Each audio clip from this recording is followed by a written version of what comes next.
Pelaksanaan pemilihan presiden dan wakil presiden sudah dihelat pada tanggal 14 Februari 2024. Ini waktunya tengah merekap hasil perolehan. Anies kalah, kesalahan fatal dari timnya, seperti dikatakan Denny Jaya, karena mereka merancang strategi politik yang mustahil menang. Tim ini sudah salah sejak langkah pertama, ujar pendiri LSI Denny Jaya pada Sabtu 2 Maret 2024. Tentu saja, lanjut Denny, ini tidak dilakukan secara sadar. Semua yang terlibat dalam Pilpres pasti ingin menang. Tapi mereka kurang memberi perhatian yang sungguh-sungguh soal apa yang bisa membuat menang dan kalah, katanya. Inilah pandangan Denny Jaya, dari sudut pandang politik elektoral, keseluruhan kampanye Anies memang mampu memberikan pendidikan politik bagi warga negara, civic education. Memang strategi tersebut bisa meramaikan percakapan publik. Tapi pasti pula, strategi yang dipilih tim Anies Baswedan hanya akan membawa kekalahan dalam Pilpres 2024. Saya mulai dengan Bobby Fischer.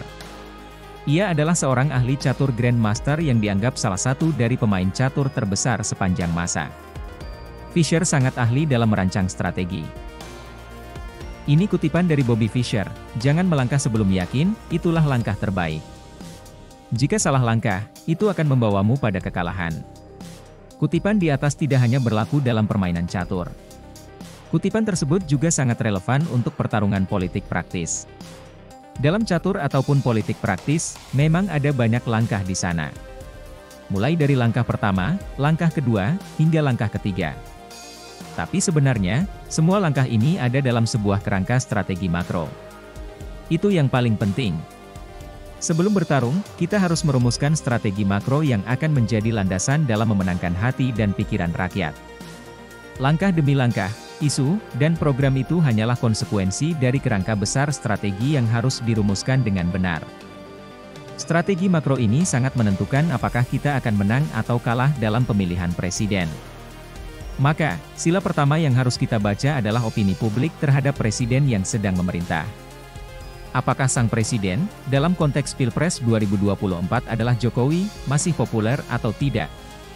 Mengapa kondisi opini publik terhadap presiden penting? Karena inilah cara yang paling sederhana, cara yang paling mudah, untuk kita mengetahui suasana hati publik saat Pilpres. Kita perlu indikator terukur untuk membaca sentimen menyeluruh publik luas yang akan menjadi hakim tertinggi. Ini datanya.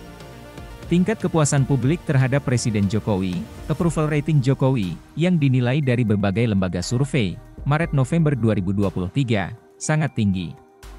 Mengesankan tingginya nilai Jokowi, berada di angka 75% sampai 82%. Sebagai perbandingan, approval rating untuk Presiden Amerika Serikat Joe Biden, Januari 2024, hanya 40%. Fakta ini harus menjadi dasar pertama untuk kita menyusun strategi makro. Jika presiden yang sedang berkuasa sangat populer, maka strategi makro kita harus disusun agar calon presiden kita terasosiasi sangat kuat dengan presiden tersebut. Sebaliknya, jika Presiden Jokowi tidak populer, terpuruk, atau tidak disukai oleh publik luas, strategi makro calon presiden yang akan bertarung justru harus menarik jarak sejauh mungkin dari Jokowi. Calon presiden harus menjadi antitesa Jokowi. Maka disusunlah strategi calon presiden dengan mengambil isu melanjutkan atau meneruskan jika Jokowi masih populer. Sebaliknya, jika presiden sekarang tidak populer, maka yang kita angkat adalah isu perubahan atau penyegaran, antitesa. Disinilah kesalahan fatal dari tim Anies Baswedan, jika dilihat dari sisi probabilitas menang dan kalah dalam Pilpres.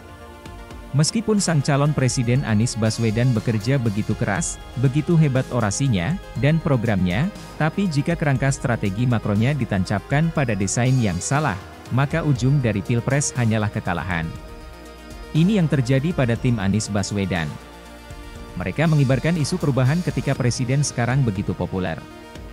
Ibarat pondasi rumah, meskipun tim Anies sangat efektif menghias interiornya, sebaik mungkin dan detail mengecat rumah, dengan aksesori yang artistik, tapi karena fondasi rumahnya ada pada tanah yang salah, yang rapuh, maka rumah itu roboh juga.